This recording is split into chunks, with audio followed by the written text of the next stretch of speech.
Malam dipanggil gubernur, pagi GWK bongkar sendiri.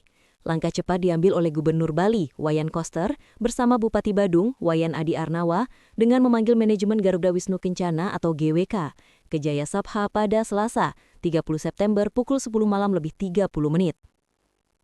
Dalam pertemuan yang berlangsung malam hari tersebut, perintah yang jelas dan tegas diberikan. Tembok yang menutup akses warga harus segera dibongkar. Pantauan Bali Express pada Rabu 1 September, GWK langsung menjalankan aktivitas pembongkaran sesuai janji yang telah disampaikan kepada Gubernur dan Bupati Badung. Tembok beton yang bersilang biru terlihat menjadi sasaran pembongkaran 2025, sehingga warga dapat kembali menggunakan jalan yang sudah lama dipakai dan aktivitas mereka berjalan normal kembali. Perintah Gubernur ini didukung oleh Bupati Badung dan sejalan dengan rekomendasi DPRD Bali. Diminta agar pembongkaran diselesaikan dalam waktu sesingkat-singkatnya. Selain perintah pembongkaran, Gubernur Koster meminta pihak GWK agar bersikap ramah dan berkolaborasi dengan warga setempat.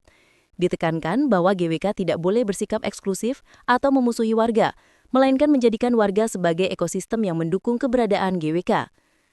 Pihak GWK merespon positif perintah tersebut. Dijanjikan bahwa pembongkaran tembok akan dimulai pada Rabu 1 Oktober tahun 2025 dan segera diselesaikan.